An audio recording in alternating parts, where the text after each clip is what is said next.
Hey guys, welcome back to my channel. আশা করি তোমরা সকলে খুব ভালো আছো আর আমিও বিন্দাস আছি। ভিডিওটা হচ্ছে দার্জিলিং এ দাদা বৌদির সম্পর্কে ভিডিও। তো আজকে সকালে একটা ভিডিও দিয়েছে দাদা বৌদি।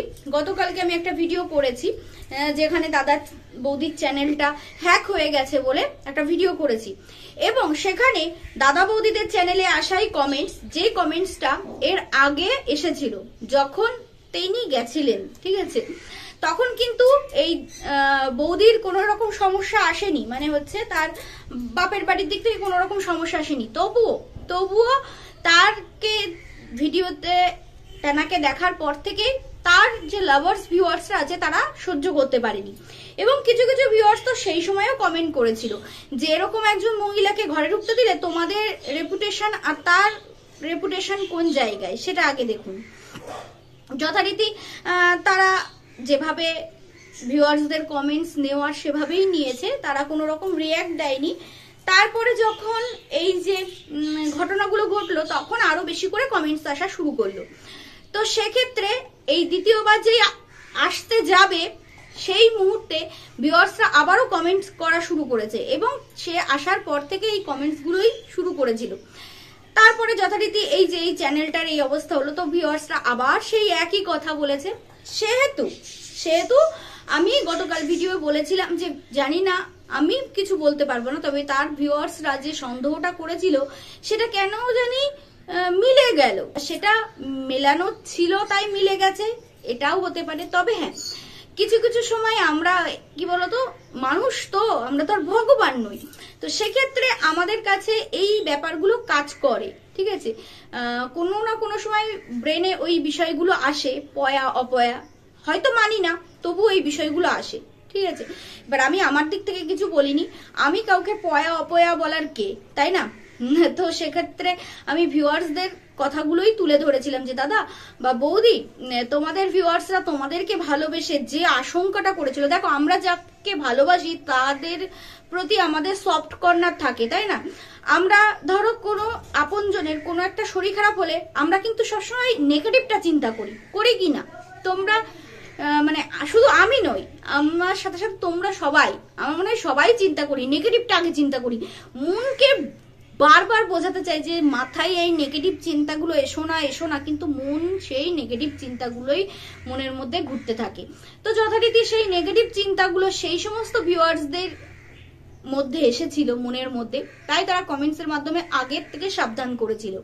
আর তাছাড়া যেহেতু তেনার ভিডিওতে সে বড় বড় করে গলা করে বলে দিয়েছিল যে 2027 সালে মধ্যে আবারও সে পরকীয়ায় লিপ্ত হবে, ঠিক আছে। তো সেক্ষেত্রে ভিউয়ার্সরা ভয় পেয়েছিল, বিশেষ করে ওই দিকটা। তো বারবার সব দিক থেকে সাবধান করেছে ভিউয়ার্সরা, সব দিক থেকে সাবধান করেছে। যথারীতি এই সমস্যাটা যেই হয়েছে সেই মানে ভিউয়ার্সরা আবার কমেন্ট করা শুরু করেছে। এবার সেই নিয়ে দাদা বা বৌদি একটা ক্লারিফিকেশন ভিডিও দিয়েছে। তাছাড়া তার চ্যানেলে এতটা তাড়াতাড়ি গ্রো করার জন্য সবাইকে ধন্যবাদও দিয়েছে। সবকিছুই তারা একটা ভিডিওর মধ্যে বলে দিয়েছে, এবং এটাও বলে দিয়েছে যে আজকে সন্ধ্যাবেলা তাদের একটা ভিডিও আসবে, যে ভিডিওটা এই হ্যাক হয়ে যাওয়ার আগে। এবার কথা হচ্ছে যে দাদা গতকালকে একটা কথা বলেছিল যে এবার থেকে আমার বাড়িতে যে আসবে তার কাছেও নয়, বাচ্চাদের কাছেও নয়, ফোন দেব না। এটা একদম সঠিক কথা বলেছেন। এবার আমার নিজের অভিজ্ঞতা দিয়ে একটা কথা বলি, সেটা হচ্ছে যে আমার বর এই সমস্ত ইউটিউবের সমস্ত কাজকর্মগুলো ও করে, আমি না পুরো বিগ জিরো, আমি কিচ্ছু করতে পারি না। এবার ও অফিস থেকে কম্পিউটার থেকে যখন করে তখন আমাকে বলে যে তুমি ইয়েস ক্লিক করো। এবার ওকে তো আমি যদি ক্লিক না করে দিই তাহলে ও সেটাকে হ্যান্ডেল করতে পারবে না। এবার বাচ্চার কাছে যখন থাকবে তখন সে হয়তো ইয়েস করে দিল। এবার 3টে সংখ্যা থাকে, কখনো 24, 12, 3 এরকম। এবার ওখান থেকে বলে দেয় যে 24 ক্লিক করতে হবে। ও আমাকে আগে থেকে বলে দেয় যে এবার তুমি 24 ক্লিক করবে। আমি যদি 3 ক্লিক করে দিই তাহলে আবার প্রথম থেকে শুরু করতে হবে। হ্যাকার যারা আছে তারা ওই যে কোনো ক্লু না পেলে কিভাবে ওই 24, 3, 12 এরকমের মধ্যে কি করে 24টা ক্লিক করতে হবে সেটা যে প্রেস করবে সে কি করে জানবে? তো কিছু ক্লু ছিল। এবার বলবে যে ওই যে প্রীতি প্রীতির চ্যানেলটাও তো এরকম হ্যাক হয়ে গেছে। দেখো ওর ওই 6 লাখের চ্যানেল হলে কি হবে, ওর ভিউজ হতো 2000 2500। সেক্ষেত্রে ও যদি ওই চ্যানেলটা ডিলিট করে নতুন কোনো চ্যানেলে ভিডিও দেয়, তাহলে যদি ওর একটু ভিউজ বেশি হয়, এটাও ও করতেও পারে। আর তাছাড়া যদি চ্যানেলটা ওই 6 লাখের চ্যানেল, মরা চ্যানেল নিয়ে কি হবে, তাই না? ওর ভিউজ হতো না, 2000 2500 ভিউজ হতো। সেই ভিউজ নিয়ে কোনো রকম ভাবে পার মান্থ টাকা পাওয়া কোনো রকম ভাবে সম্ভব না। আর ও কোনো রকম ভাবে ওর চ্যানেলটা গ্রো করতে পারছিল না। তাহলে ওই চ্যানেলটা যদি হ্যাক হয়ে যাওয়া বলে ওই ডিলিটও করে দেয়, হ্যাঁ, দিয়ে নতুন চ্যানেলে ভিডিও দেয়, তাতে যদি ওর চ্যানেলটা গ্রো করে, তো তাতেও হচ্ছে না, ওর চ্যানেলে মানুষ আর দেখতে যাচ্ছে না। কারণ অহংকার পতনের মূল কারণ। ও অহংকার করেছিল না, ভিউয়ার্সদেরকে তুড়ি দিয়েছিল, ব্যাস ভিউয়ার্সরাও এরকম তুড়ি দিয়ে সরিয়ে দিয়েছে। ভিউয়ার্সরা এখন আর দেখে না। কিন্তু এই দাদা বৌদির প্রতি মানুষের ভালোবাসা অন্যরকম, ঠিক আছে? তো সেখানে তিনি যেমন ব্লগারদেরকেও আগলে রাখে দাদা বৌদি, সেরকম দাদা বৌদি হচ্ছে আমাদের মতো কন্ট্রোভার্সি ক্রিয়েটারদেরকেও আগলে রাখে। সেক্ষেত্রে তার প্রতি মানুষের ভালোবাসা অন্যরকম। দাদা সেই ক্লারিফিকেশনটা দিয়েছে যে কেউ করেনি, এবং যারা এসেছিল তার বোন, তাদেরকে যেন কেউ দোষারোপ না করে। আসলে আমি আমার বাড়ির বাচ্চা কাচ্চার কথাই বলেছি, কিন্তু না, দাদা ওখানে বাচ্চা কাচ্চার সাথে সাথে বাড়ি যারা আসে তাদের কথাও বলেছে। যাই হোক, সেই বিষয়টা আলাদা। তারা যদি কোনো রকম ভাবে মেনশন না করে, আমাদেরকে তুলে আনার দরকার নেই। আর আমি তো তুলে আনছিই না, আবার আমাকে চ্যানেল লাভার্সরা এসে গালিগালাজ করবে, আমি তাকে তুলে আনছি না। তাদের ভিউয়ার্সরা তাকে সাবধান করেছিল, সেই কথাটাই তুলে এনেছি। আমি বলার কে, তাই না? আমি বলবোই বা কেন? তবে হ্যাঁ, আমার বর এটা হ্যান্ডেল করে, তো তখন বলছিল যে এভাবে কিভাবে সম্ভব। হ্যাঁ, তো আমি দাদাকে একটা কথা বলি, যদি একবার উজ্জ্বল কণিকা মানে উজ্জ্বলের সাথে একবার যোগাযোগ করতে পারে, কারণ উজ্জ্বল এই বিষয়গুলো অনেক কিছু জানে। আপনার বোনের চ্যানেলটাও, মানে বোনের বর ভাইয়ের চ্যানেলটাও কিন্তু এই উজ্জ্বলরাই ঠিক করে দিয়েছে। তো সেক্ষেত্রে আপনি একবার যোগাযোগ করতে পারেন, কিন্তু ইমেল আইডি হ্যাক হলে সেটা আর কিছু করার থাকে না। তবুও একবার একটু যোগাযোগ করতে পারেন দাদা। জানি না আপনি আমার ভিডিও দেখবেন কিনা, তবে একবার চেষ্টা করে দেখতে পারেন। হ্যাঁ, আপনার এই চ্যানেলটা গ্রো হচ্ছে, ঠিক আছে, দুটো চ্যানেল থাকলো, সেক্ষেত্রে যদি ফিরিয়ে আনতে পারে উজ্জ্বল কোনো রকম ভাবে, ওরা কিন্তু অনেক কিছু জানে, মানে কণিকা জানে না, তবে উজ্জ্বল এই সমস্ত ব্যাপারগুলো অনেক কিছু জানে। তো সেক্ষেত্রে আপনি একবার চেষ্টা করতে পারেন।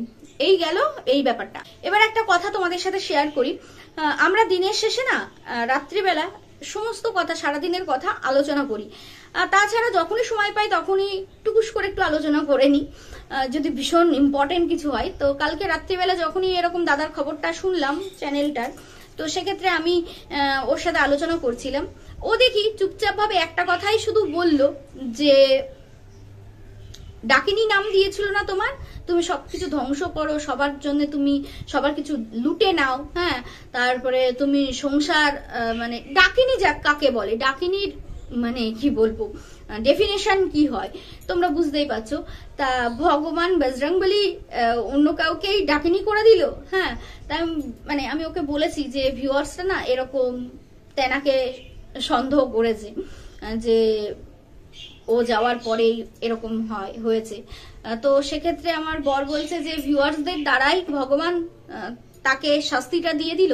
অ্যাকচুয়ালি কি বলতো, যখন একটা পুরুষ একটা মহিলাকে এরকম বাজে ল্যাঙ্গুয়েজে কথা বলবে, বাজে নাম দেবে, আমার নামটা বিকৃত করতেই পারে। আমি যখন গতকালকে ভিডিওটা করেছিলাম, তখন আমি দাদা বৌদির ভিডিওটা দেখিনি। আমি দাদাকে প্রশ্ন করেছিলাম যে কি হিসাবে আমাকে ডাকিনি বলেছে।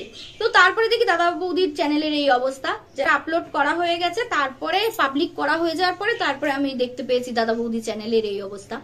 তো যেটা বলছিলাম, হয়তোবা আমার বরের মনের মধ্যে ওই কথাটা, ডাকিনি কথাটা ওলট পালট হয়। আগে তো একদমই নিতে পারতো না বাজে কমেন্ট করলে, এখন কিছুটা হলেও নিতে পারে।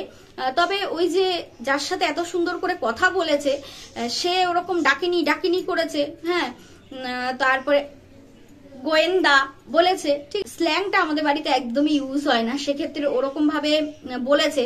বললে তো ওর মনের মধ্যে হয়তো কিছু চাপা ছিল, সেই চাপাটাই ও বের করে দিয়েছে গতকালকে। আমি তখন মনে মনে ভাবছি যে এর মনের মধ্যে এখনো সেই ডাকিনী নামটা ওভাবে রয়ে গেছে। হ্যাঁ, তো যাই হোক, আমি সবসময় বলি সত্যের জয় হয়, আর ভগবানকে ডাকলে না সে ঠিক মাপকাঠিতে ঠিক বিচার করে দেয়। তোমরা দেখো, আমি তো কারোর সংসার ভাঙিনি, আমি তো কারোর কোনো অমঙ্গল করিনি, আমি তো কারোর নামে মিথ্যে বদনাম দিইনি, তাহলে আমি কারোর মানে সংসারকে গিলেও খাইনি, তাহলে কারোর আয়ের রাস্তাকে গিলে খাইনি, তাহলে আমার নাম ডাকিনি হলো কি করে, তাই না? তো সেক্ষেত্রে দেখো ভগবান তার জবাব দিয়ে দিয়েছে ভিউয়ার্সদের মাধ্যমে। কালকে বসে বসে ভাবছি, তাই তো ভগবান তো এটা জবাব দিয়ে দিল। আমরা হয়তো ভাবি যে ভগবানের বিচার হয় না, অবশ্যই হয়, অবশ্যই হয়। তো যে সেক্ষেত্রে আমি বিচার পেয়ে গেছি, আমি ভীষণ খুশি।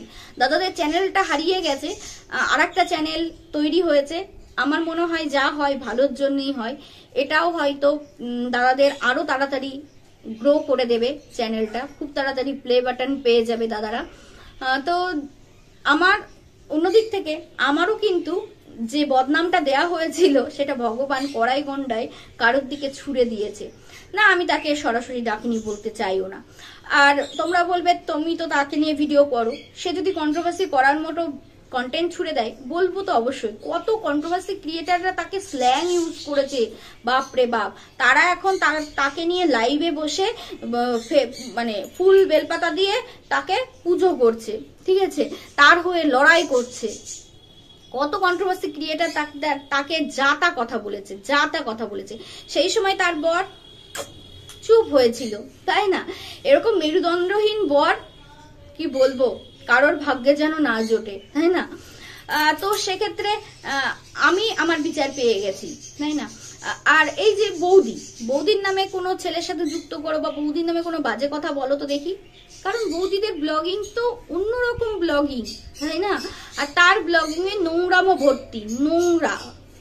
তো সেক্ষেত্রে তো তাকে নিয়ে বলবোই, কন্ট্রোভার্সি করতে বসেছি তাকে নিয়ে তো বলবোই। বৌদিদেরকেও তো কন্ট্রোভার্সি করছি। কি কন্ট্রোভার্সি করছি বৌদিদেরকে নিয়ে? ভালো কিছু কন্ট্রোভার্সি করছি, কারণ তাদের ভিডিওতে মানে কোনো খারাপ কিছু বলার মতো কোনো জায়গা নেই, তাই না? এই আজকে যেটা বললাম এটাও কিন্তু সমালোচনা, যে দাদা আপনি একবার উজ্জ্বল কণিকারদের সাথে যোগাযোগ করতে পারেন, উজ্জ্বল অনেক কিছু জানে।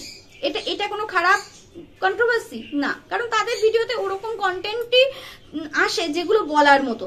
তারপরে দ্বিতীয় কথা হচ্ছে যে আমি নিজের থেকে কিছু বলিনি, কে ভিউয়ার্সরা তাকে সহ্য করতে পারিনি, মানে তাদেরই ভিউয়ার্স, দাদা বৌদিদের ভিউয়ার্সরাই তাকে সহ্য করতে পারিনি, এবং তার কারণে এত কিছু ঘটছে সেটা তাদের মতামত, আমার মতামত নয়। আমি কাউকে পয়া অপয়া বলবোই বা কেন, তাই না? আমার বলার কি অধিকার আছে? তো সেক্ষেত্রে আমি কিছু বলবো না, ভিউয়ার্সরা বলেছে সেটাকেই আমি তুলে ধরেছি। আর দ্বিতীয় কথা হচ্ছে যে আমি তোমাদেরকে বললাম প্রথমে আসবে তুমি ইয়েস করো, ঠিক আছে? তোমার মানে আইডি যদি কেউ ইউজ করতে চায় তাহলে তোমার মোবাইলে নোটিফিকেশন আসবে, আগে ইয়েস করো, ইয়েস করতে হবে, তারপরে 3টে সংখ্যা আসবে, সেটার মধ্যে তার ফোনে যেটা দিয়েছে যে সংখ্যাটা, সেই সংখ্যাটাই তোমার ফোন থেকে চিপতে হবে, বুঝতে পেরেছো? তারপরেও আরেকটা সংখ্যা আসে, সেটাও চিপতে হবে, 2টো সংখ্যা আসে তারপরে বোধহয়, তারপরে আসবে ইয়েস, মানে 4বার পাল্টিয়ে তারপরে সে কিন্তু হ্যাক করতে পারে। তাহলে কিছু ক্লু না থাকলে হ্যাকাররা এইভাবে হ্যাক করতে পারে না। এবার তোমরা বলবে প্রীতির চ্যানেলটা হ্যাক হলো কি করে? ও নিজেই হয়তো ডিলিট করে দিয়েছে। কি হবে ওরকম 6 লাখের চ্যানেল নিয়ে, যেখানে ভিউজ হয় 2000, 1500, 2500, 6 লাখের চ্যানেল নিয়ে কি হবে? নিজেই ডিলিট করে দিয়েছে, কারণ হ্যাক করেছে। কই এখন আর চ্যানেলটা খুঁজে পাওয়া যাচ্ছে না কেন? হ্যাক করলে তারা অন্যরকম ভিডিও দেবে, তাই না? সেখানে তোমার কোনো কন্ট্রোল থাকবে না। তো প্রীতির চ্যানেল তো খুঁজেই পাওয়া যাচ্ছে না। ও দেখছে যে এই চ্যানেলটা ডিলিট করে যদি নতুন কোনো চ্যানেলে ভিডিও দেওয়া যায়, তাতে যদি একটু ভিউজ হয়, সেটাও হতে পারে, আবার সত্যি সত্যি হ্যাকও হতে পারে। আমি অত কিছু বলতে পারবো না, তবে কিছু ক্লু না থাকলে এইভাবে হ্যাক করতে পারে কিনা আমার জানা নেই। যাই হোক, দাদাকে বলবো অবশ্যই একটু উজ্জ্বলের সাথে যোগাযোগ করতে, যদি কিছু হয়, যদি কিছু হয়। তাছাড়া তো এই চ্যানেলটা গ্রো হচ্ছে, সবাই সাবস্ক্রাইব করে দিও আমার ব্লগস অফিসিয়াল। 00 না দিলেও অফিসিয়াল দিলেই চলে আসছে, যেহেতু চ্যানেলটা সাবস্ক্রাইবার প্রায় 10,000-এর কাছে চলে যাচ্ছে, তো এমনিই চলে আসছে, ওভাবেই চলে আসছে। চলো বন্ধুরা, ভিডিওটা এখানেই শেষ করছি। আমাকে ডাইনি নাম দেওয়ার বদলা ভগবান নিয়েছে, তাই না? আমার কিছু করতে হয়নি। চলো ভিডিওটা এখানেই শেষ করছি, টাটা।